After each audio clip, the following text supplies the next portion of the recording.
설교하겠습니다. 오늘 저는 하나님의 말씀을 전하는 것처럼 설교하고 여러분은 사람의 말이 아니라 하나님의 음성으로 듣는 복된 시간 되기를 간절히 소망합니다.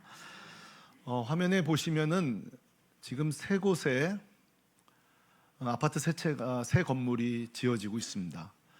하나는 미국 플로리다에 있는 해변가고 또 하나는 방글라데시의 라나라는 지역이고 마지막은 우리 대한민국 전라도 광주 화정 지역에 지어진 아파트입니다. 저렇게 힘차게 아파트가 올라가는데 문제는 세 아파트 모두 완공을 보지 못하고 붕괴되었습니다. 참 저 기사를 이렇게 읽어보면서 제가 정말 안타까운 것은 사상자도 많았지만 얼마든지 사전에 막을 수 있는 붕괴였습니다. 지속적으로 신고가 들어왔고 건축에 참여한 노동자들의 붕괴 가능성들을 건축 쪽에 계속 이야기했습니다만 이게 들려지지 않은 거예요. 가령 그 플로리다의 아파트는 그 중앙에 있는 아이들 수영장 밑에가 꺼져버리는 일이 있는 거예요. 이 문제가 있는 거죠. 그 광주의 화정 아파트는 이 콘크리트가 굳지도 않은 상태인데 건축 기간이 정해져 있으니까 막 강행을 한 거예요. 계속 반대하죠. 사실 이 방글라데시 이 가난한 동네의 아파트 제일 속상한 거예요. 이게 어떻게 가능할까? 5층 건물로 계획된 건물이 하루아침에 8층으로, 이게 제가 기사를 보고도 이해가 되질 않아요. 불법으로 변경을 했어요. 그러니까 여러분 보세요. 계속적으로 경고가 있고 신고가 들어있고 붕괴 가능성들을 제기했습니다만 건축주는 무시한 것입니다. 우리가 잘 아는 그 미국의 안전진단가 하인리의 말이 맞아요. 그분이 이런 말을 했어요. 한 번의 대형 사고가 나기 전에 29번의 경미한 사고가 있고 그전에는 무려 300번 이상의 사소한 지구가 있다는 거예요. 이게 그 유명한 1대 29대 30대 300의 원칙이에요. 무슨 말인가 하면 여러분 모든 건물은 갑자기 무너지는 게 아니에요. 사실 매일 조금씩 붕괴되고 있었던 것뿐이죠. 그런데 오늘 본문 말씀에 우리가 볼 때는 건실해 보이지만 서서히 붕괴 조짐이 보이는 한 지파가 등장하는데 그것이 바로 유다 지파입니다. 그리고 그의 자칫 우리가 놓칠 뻔한 불순종이 등장합니다. 왜냐하면 오늘 말씀에 끝자락에 살짝 걸쳐 있고 16장으로 힘차게 가나안 정복이 이루어지기 때문에 우리가 집중하지 않으면 한바탕은 놓칠 뻔한 말씀이 오늘 63절이에요. 자, 우리 다 같이 다시 한번 읽어보면 좋겠습니다. 시작.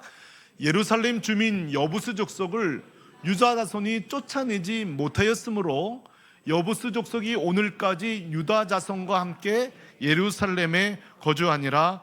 아멘. 발견하셨습니까? 유다 지파의 불순종이 무엇입니까? 그것은 바로 여부스 족속을 쫓아내지 못한 것입니다. 그렇다면 원래 하나님의 명령은 뭐였길래 그렇죠? 자, 출애굽기 23장 31절부터 하나님의 명령은 원래 이것입니다.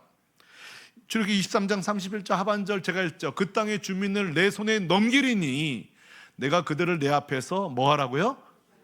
32절 너는 그들과 그들의 신들과 뭐 하지 말라? 자, 33절은 같이 읽어요. 시작. 그들이 내 앞에 머무르지 못할 것은 그들이 너를 내게 범죄하게 할까 두려움이라. 내가 그 신들을 섬기면 그것이 너의 올무가 되리라. 아멘. 따라합시다. 올무가 되리라. 쫓아내지 못하면 올무가 된다는 거예요. 자, 이 밖에도요, 이 경고의 말씀이 계속 진행입니다. 출애굽기 34장 12절, 민수기 33장, 신명기 7장, 신명기 20장, 여호수아 23장. 더 있을지 몰라요. 제가 못 찾아서 그렇지 더 있을지 몰라요. 계속 하나님은 쫓아내라. 그렇지 않으면 하나님이 주로 쓰신 용어가 이거예요. 올무가 될 것이다, 덫이 될 것이다, 가시가 될 것이다, 옆구리를 찌를 것이다, 채찍이 될 것이다. 저런 추상적인 용어를 정리해 보면 결국 쫓아내지 못하는 그들로 인해 결국 우상 숭배가 시작됩니다. 그들로 인한 죄와 세속의 문화에 물들어 버립니다. 그게 목사님 어때서요? 아니요, 천만에. 결국 여기서 이 작은 죄의 불씨를 통해 결국 이스라엘이 오염되고 북이스라엘과 남유다가 멸망받습니다. 약간의 균열이 아니에요. 마지막에 이스라엘을 와장창 심판 멸망받게 한 거예요. 사실 제가 오늘 말씀이 좀 당혹스러운 거는 기억하세요. 2주 전에 제가 입이 닳도록 유다 지파를 칭찬했잖아요. 그런데 오늘 말씀은 결코 칭찬할 수가 없는 거예요. 왜 유다는 그렇게 신실했던 대표 주자 모든 지파들이 우러러보는 유다 지파가 왜 불순종했는가?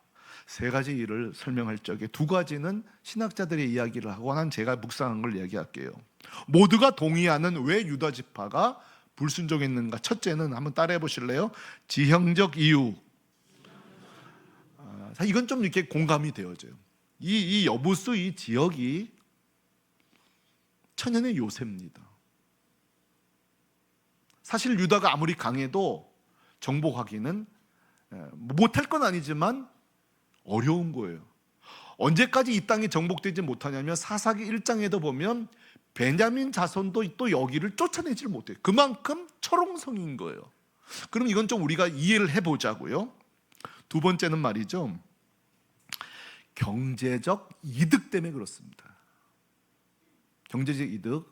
사사기 1장 28, 제가 읽어보죠. 이스라엘이 뭐한 후에도 강성했으면 쫓아내면 되잖아. 근데 보세요, 강성한 후에도 가나안 사람에게 뭘 시켰어요? 노역을 시켰고, 그 다음 문장을 잘 보셔야 돼요. 쫓아내지 못한 거예요? 아니한 거예요? 이게 바뀌어요. 쫓아내지 못했다는, 이제는 강성했어도 쫓아내지 아니했어요. 뭐가 있으니까? 이들에게 노동력이 있으니까. 여러분, 요즘 성경 해석이 점점 발달하는 이유가 고고학이 발달하기 때문이에요. 이 여부스 지역이 요즘 최근 현대 고고학이 발달되면서 뭐가 좀 증명됐냐면, 여부스 지역이 상당히 도시로 이미 형성이 그 당시 됐었다는 것들이 밝혀지고 있어요. 둘째, 굉장히 수준 높은 수로 시설이 있는 걸 볼 때에 농업 시스템이 굉장히 그 당시에 갖춰져 있다. 그럼 묻겠습니다. 여러분 대답해 보세요. 여러분이 사업가예요. 여러분이 도시 무슨 설계사라고 해봅시다. 이미 훌륭한 도시, 이미 농업 시스템을 잘 갖춘 이 땅을 허무는 게 좋아요? 재활용하는 게 좋아요? 맞아요. 이걸 허무로 말어 할 거 없어요. 버리기 아까운 땅이에요. 노동력도 그래, 도시도 그래, 시스템도 그래. 그러니까 경제적 이득이 있는 거예요. 3번째는 제가 묵상하면서 좀 오늘 나누고 싶은 거예요. 왜 못 쫓아냈을까? 한번 따라해 보실래요? 죄의 학습 효과. 좀 설명 들어보시죠. 유다가 지금 여부스 족속을 못 쫓아내는데, 제가 연구하면서 이게 처음이 아니라는 걸 알게 됐어요. 유다 지파가 처음으로 못 쫓아낸 게 아니라, 기억하세요, 요단강을 건너기 전에 므낫세 2분의 1 지파 반지파와 루벤과 갓은 요단 동편을 허락받습니다. 차지해요. 그때 여호수아 13장 13절을 보니까 이미 이 세 지파가 쫓아내지 못합니다. 13장 13절을 같이 읽어보실까요? 그슬 족속과 마아간 족속은 이스라엘 자손이 쫓아내지 아니하였으므로 그슬과 마아갓이 오늘까지 이스라엘 가운데 거주하니라. 아멘. 그러니까 이미 그들을 쫓아내지 못함으로 인해서 얻게 되는 이득을 본 거예요. 우리는 저러면 안 돼야지가 아니라 유다가 그 뒤를 따라갑니다. 문제는 이 죄의 학습 효과는 여기서 중단되지 않고 더 살펴볼까요? 그 뒤에 이제 다음 주, 그 다음 주 계속 여호수아 6장에 보면 에브라임 지파가 똑같습니다. 에브라임 지파는 게셀 성읍을 방치합니다. 쫓아내지 못합니다. 그리고 또 한 장 넘어가면 여호수아 17장에 보면은 므낫세 반지파가 벳산 성읍을 쫓아내지 못합니다. 그럼 봐봐요. 요단 동편에서 쫓아내지 못하는 걸 유다가 학습하고, 유다가 여러분 모든 지파의 본이잖아요. 우러러 보는 지파가 저렇게 행동하니 에브라임과 므낫세 지파도 그것을 그대로 학습하고 따라가는 거예요. 저는 이것을 죄의 학습 효과다 이렇게 말하고 싶습니다. 근거가 있습니다. 제가 그냥 오늘 설교에 제가 만든 문장이 아니라 이것은 이 학습 효과, 죄의 학습 효과는 교육학에 또는 심리학에서 쓰는 거예요. 로이 바우마스터라는 분이 있습니다. 이분 심리학자 겸 교육학자예요. 이분이 2001년도에 어떤 논문을 내었냐면은 따라해 보실래요? 나쁜 것이 좋은 것보다 강하다. 이게 이제 부정성 경향이라는 건데, 그게 뭐냐면 들어보세요. 요즘 이제 뇌과학이 발달하잖아요. 우리의 뇌가, 우리 다 뇌가 있잖아요. 우리의 뇌가 좋은 소식보다는 나쁜 소식에, 칭찬보다는 비판에, 그리고 타인의 경건한 모습보다는 도덕적 결함에 더 강력하게 반응하고 기억한다는 거예요. 여기까지는 괜찮아요. 아, 저건 잘못된 거구나. 저건 타락의 모습이구나. 여기까지는 괜찮아요. 우리 뇌가 이제 감지한 거예요. 그 다음이 중요한 거예요.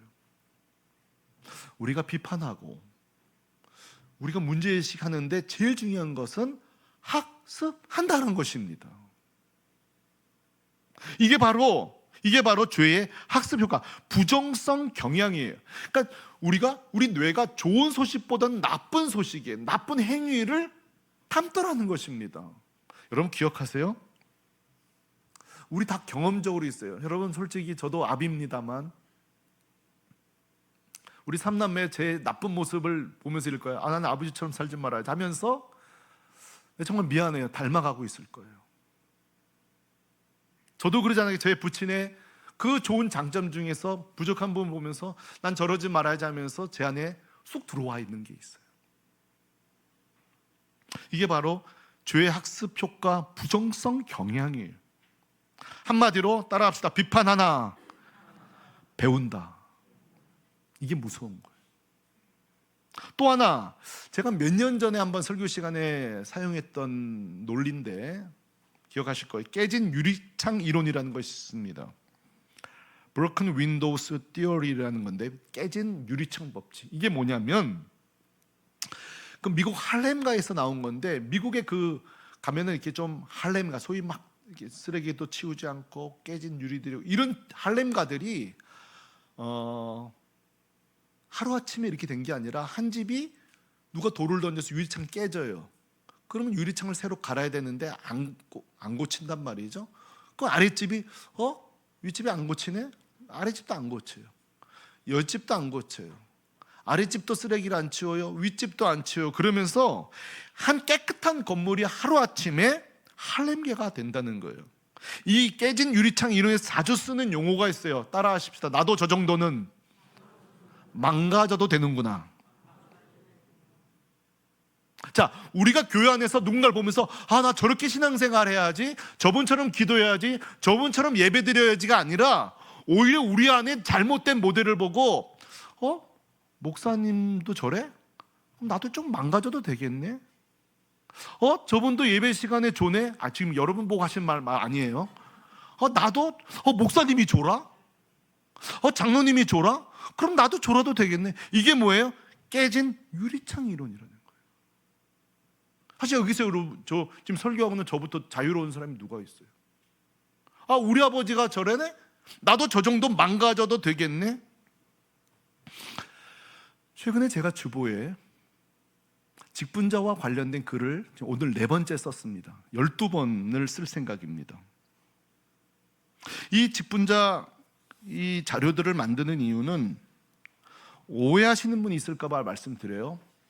아니 뭐 얼마나 대단한 사람을 뽑으려고 뭐 천사를 뽑으려고 그러나, 얼마나 또 위대한 사람 뽑으려고 그러나, 그렇게 생각하신 분이 있을 것 같아요.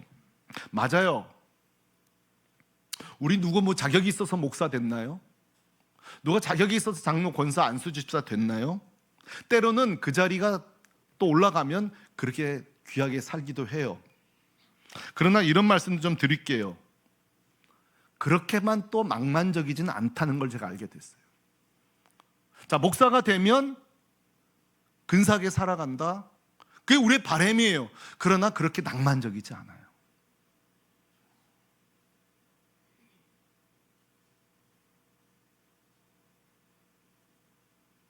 오히려 저렇게 저 정도 신앙생활하면 나도 저렇게 망가져도 되겠지 하는, 얼마든지 대상이 목사도 누구도 직분자가 될 수 있다는 거예요.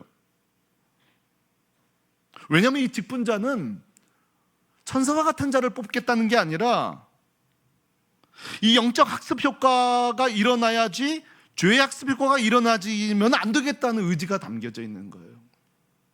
적어도 저분처럼 내가 안수 집사가 돼야 되겠네. 저분처럼 장로님이 돼. 저분처럼 목회를 해야 되겠네. 우리 교회 주니어 목사님들이 계시잖아요. 우리 담임 목사님 저렇게 내가 목회해야 되겠네. 우리가 그 영적인 학습 효과의 대상자가 돼야지. 저분도 언어를 안 고치네? 나도 안 고치지. 저분도 저렇게 신앙생활하네? 자, 이렇게 제가 지금 기준을 하이 레벨로 잡겠다는 게 아니라 어쩌면 최소한의, 목사라면, 직분자라면 최소한의 우리 가운데 저 정도 망가져서는 안 되겠다고 하는 기준을 세우기 원하는 거예요. 만약에 이 기준이 없이 누구나 목사 되고 누구나 직분자가 된다면, 그렇게 낭만적으로만 한다면 여러분, 교회가 어떻게 될까요? 공동체가 어떻게 될까요? 제 마음이, 우리 다교의 마음이 담겨져 있는 거예요. 저는 오늘 이 아침 축복하고 싶어요. 우리 새물결, 우리 교 형제 자매 여러분, 부모 여러분, 목사인 저부터 시작해 우리 직분자 여러분, 저와 여러분이 가정에서, 즉 교회에서 죄의 학습의 대상자가 아니라 은혜의 학습의 대상자 되기를 간곡하게 예수님의 이름으로 축복합니다.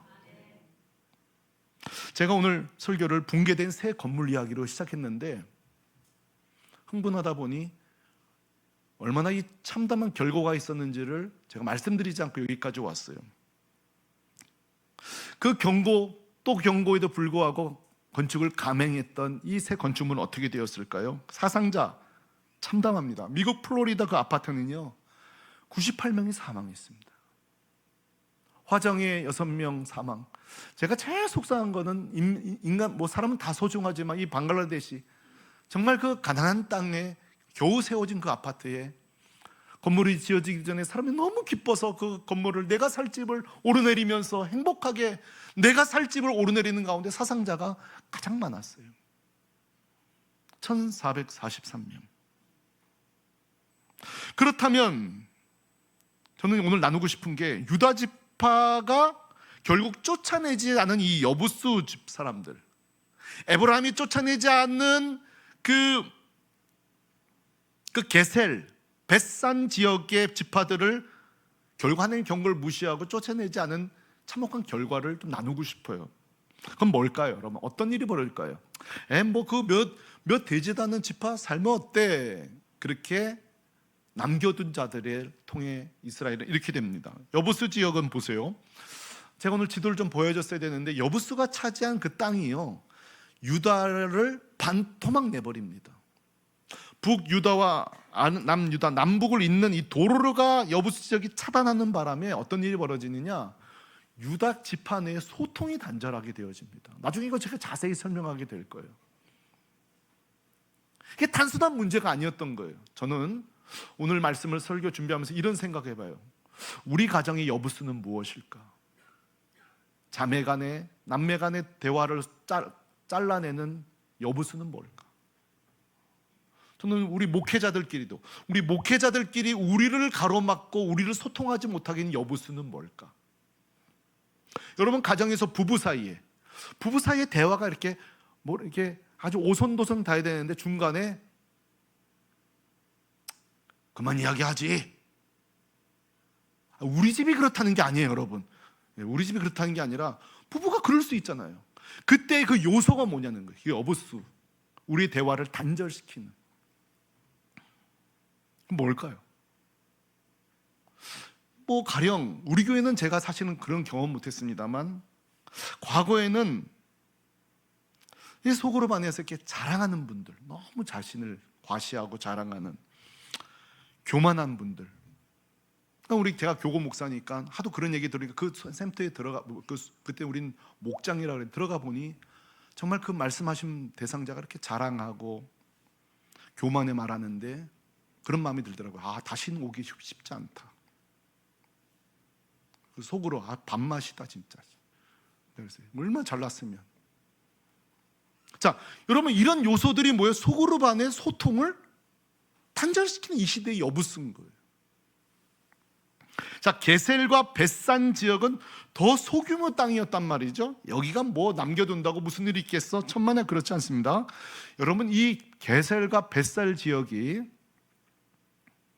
우상의 근원지가 됩니다. 여기서 온갖 막 창의적으로 생산되는 우상들이. 그러니까 여러분 보세요.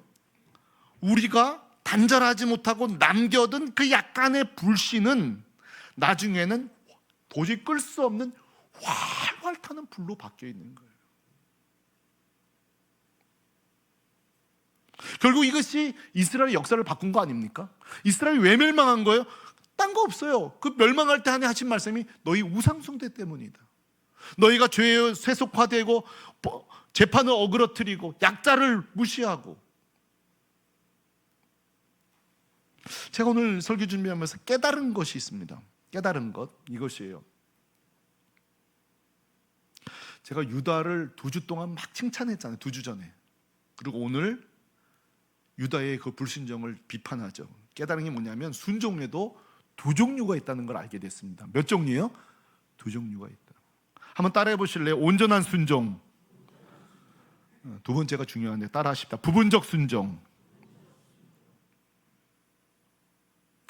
자, 온전한 순종은 문제될 게 없어요. 근데 여러분 부분적 순종을 다른 표현을 하면 선택적 순종이라고 할 수 있어요. 오늘 유다가 그랬죠. 유다가 다 순종하잖아요. 그런데 이 여부수를 쫓아내는 부분만큼은 순종하지 않습니다. 자, 여러분 이 부분적 순종이 왜 위험한가를 제가 좀 설명하려고 그래요. 이 부분적 어떤 거는 순종하고 어떤 건 순종하지 않는 이 부분적 선택적 순종이 왜 위험한지를 제가 설명해 볼 거예요. 그게 뭐냐면 아예 처음부터 순종하지 않는 자들은요 자신도 양심이 있어서 하나님 앞에 늘 괴로워요. 내가 이렇게 살면 안 될 텐데, 내가 이러다간 큰일 날 텐데, 주님 다시 오실 날 다가오는데 이러서 안 될 텐데 하고 아예 순종하지 않는 사람 늘 그 안에 양심이 살아있어요. 근데 여러분 보세요. 부분적 순종, 선택적 순종이 왜 위험한 거 아니? 내가 지금 순종하는 부분이 있거든요. 그래 안 그래? 우리 순종하는 부분이 있잖아요. 내 삶 속에 어느 정도 순종하는 부분이 있다 보니까 불순종하는 부분을 생각하지를 않아요. 이해되세요? 안전하다 생각해요.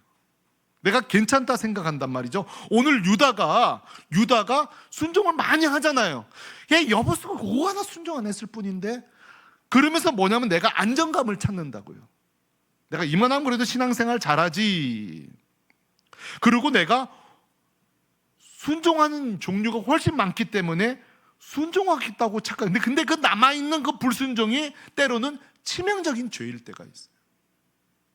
이 치명적인 죄가 내가 순종하고 있는 목록에 가려버린다고요. 성도 여러분, 오늘 말씀을 주보를 보고 그런 생각 안 하세요? 아니 15장 63절 이거 한 절 가지고 설교한다고? 우리가 한바탕은 63절 그냥 지나칠 뻔한 말씀 아니에요? 16장부터 요셉이 또 신나게 정복해 나가거든요. 이 어떻게 보면 축제와 축제 속에 성경은 왜 63장 하나를 꼭 이렇게 딴지를 걸고 있을까요? 이게 바로 유다에게 말씀하고 있는 거예요. 너 순종하는 거 알아. 하지만 가려져 있는 불순종. 저는 여러분에게 질문해 볼게요. 저에게도 질문해요. 내가 주님 앞에 순종해요. 예배드리면 예배하고 기도하라면 기도 순종하지만 그 순종들 목록 때문에 가려져 있는 불순종, 그리고 향후에 이 불순종이 우리를 활활 타는 불이 될 만한 치명적인 죄는 뭐가 있을까? 내 순종 때문에 합리화되고 있는 불순종은 뭐가 있을까를 좀 물어보고 싶어요. 생각해 보고 싶어요. 그리고 제가 한번 예를 들어보죠. 우리 교회 생활에도 선택적 순종이 있습니다. 예를 들어 우리 새물교회도 열심히 봉사하는 분들이 계세요. 열심히 봉사해요. 자, 나는 열심히 봉사해. 근데 기도는 좀 부족해도 되겠지 이렇게 생각하는 분이 있을 수 있어요. 오해하지 마세요. 여러분이 성전이 안 나오더라도 집에서 어디 기도하겠죠. 그러나 여기서 제가 든 예는 진짜 기도하지 않는 분들에게 해당되는 거예요. 내가 열심히 봉사하지만 기도는 좀 부족해도 되겠지. 사람이 다 잘할 수 있겠어? 그러면서 슬쩍 넘어가는 거죠. 근데 반대 거꾸로도 있습니다. 어떤 분은 개인 기도 정말 열심히, 개인 성장, 개인 성경 읽기, 개인 예배 열심히 하지만 봉사, 선교회, 소그룹은 안 나오는 분이 계세요. 어차피 나름대로 신앙생활 나 순종 잘하고 있는데. 여러분, 이게 다 우리에게가 슬쩍 넘어가고 있는 부분적 순종의 영역들이에요. 생활 습관도 마찬가지입니다. 이건 제가 예를 좀 들 수밖에 없어요. 제가 아주 오래전에 제가 전도사 시절에 함께 신앙생활 했던 분은 정말 검소해요. 배울 점이 너무 검소하고 사치하지 않으세요. 자, 이분은 검소함과 사치 않는 순종을 하고 있는데 문제는 보세요. 검소해, 사치하지 않아. 근데 여러분, 인색해요. 섬김도 검소해요. 이런 표현이 있는지 모르겠어요. 타인을 섬기는 거, 헌금 생활도 거의 하지 않아요. 자, 그러면 나는 하나님 앞에 검소해, 사치하지 않아. 그 순종이 얼마나 아름다워요. 그러나 자기의 인색함을 못 보고 있는 거예요. 이 좀 공감이 되세요? 자, 가정생활을 이것 하나 더 하죠.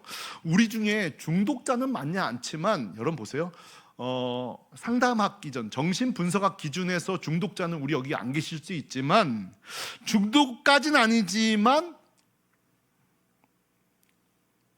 우리 교회에서 쓰는 용어로 제 목사가 하는 말로 영적 생활을 안 하고 있다면 그것도 여러분 중독이에요. 목사님, 저는 그렇게 넷플릭스 많이 보지 않습니다.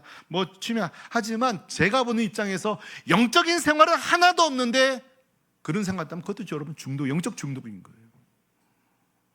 여러분이 긍정 부정 다 하실 수 있겠어요. 가정 생활도 좀 해볼게요. 제가 이거 좀 강조합니다. 우리 교회는 그런 분이 지금 없는데 가정은 소홀하지 않아요. 배우자에게, 자녀에게 소홀하지 않지만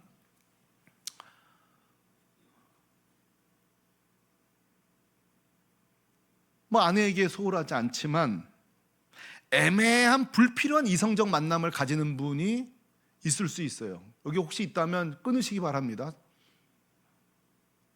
비즈니스건, 그게 어떤 소셜 클럽이건 동아리든 다 좋아요. 그렇다고 부르는 이건 아니지만 애매한 이성적 만남 하시는 분 여기 혹시 있다면 끊으시기 바랍니다. 목사님, 저는 선을 지키거든요.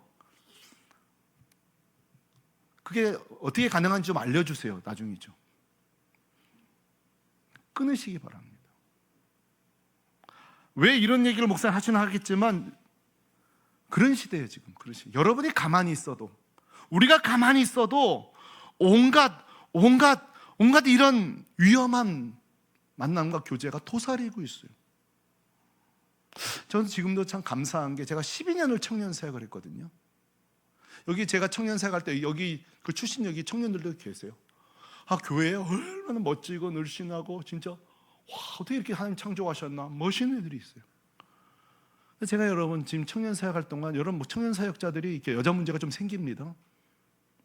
그럼 제가 지금까지 한 번도 그런 일이 안 생긴 게 첫째는 은혜고, 둘째는 제 카톡 프로필 사진에 제 아내랑 찍은 사진을 막 범사에 올리는 거예요.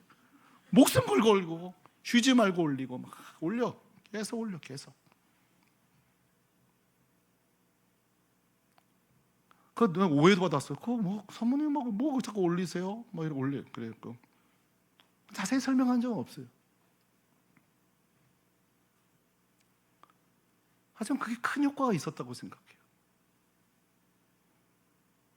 누군 그래요. 제가 이제 우리 한번 리더단 얘기했어요. 목사님이 이래니까는, 목사님 우리는 목사님 관심 없어요. 왜 자뻑이세요? 이러더라고요. 그래요. 별로 매력이 없어서 그런 지금까지 아무 일도 없었을 수도 있지만, 자 여러분 지금 이런 만남이 여러분 있습니다. 있을 수 있습니다. 자 없어요. 없지만 그런 느낌이 좀 드는 분이 있으면 잘 정리하세요. 나가지 마세요. 그런데 나가지 마. 경제활동도 마찬가지입니다. 불법을 저지르는 것은 아니지만 그 불법과 적법 사이에 애매하게 경제활동을 하시는 분이 있다면 그걸 끊어내시기 바랍니다. 언젠가 그게 올무가 됩니다. 가시가 됩니다. 옆구리를 찌르는 채찍이 됩니다. 자, 지금 제가 이렇게 참 적실하게 여러분 감이 오는지 모르겠지만 우리 삶 속에서 부분적 불순종들의 모습들인데 이것들이 훗날 우리를 삼켜버리는다니까요. 우리가 당하는 날이 옵니다. 이 씨앗 단계에서 남겨두지 않으면 언젠가 우리가 당하는 거예요. 당하는 거예요. 우리가 할 일은 남겨두면 안 됩니다. 가능성들을 남겨두면 안 됩니다. 예수님처럼 말입니다. 여러분 예수님이 광야에서 마귀에게 3번 시험을 당하거든요. 저는 이번에 이 예수님이 시험 당하는 장면을 묵상하면서 좀 발칙한 상상을 해봤어요. 예수님이 40일을 금식하잖아요. 그때 마귀가 와서 이렇게 말해요. 그 돌을 떡으로 만들려 할 때에 내가 그랬어요.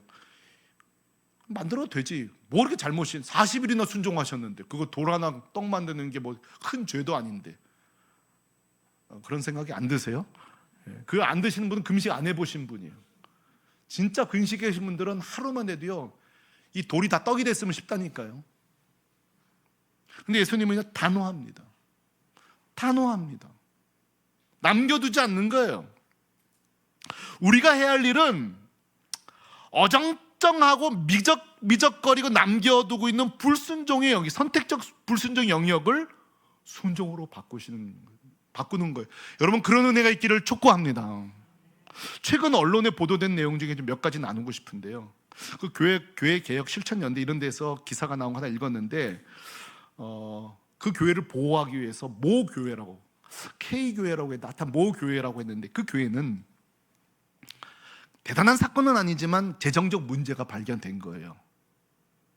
공동회의를 통해서. 이럴 때 여러분 많은 교회들이 공동회의를 어떻게 하냐면 이렇게 팜플렛도 우리처럼 나눠가져 안 해요. 우리는 나눠주고 가져가도 되고 집에 가서 봐도 되잖아요. 팜플렛 주지 않고 화면 잠깐 나왔다가 조금 단순하게 통과시키죠. 근데 문제가 발견된 거예요.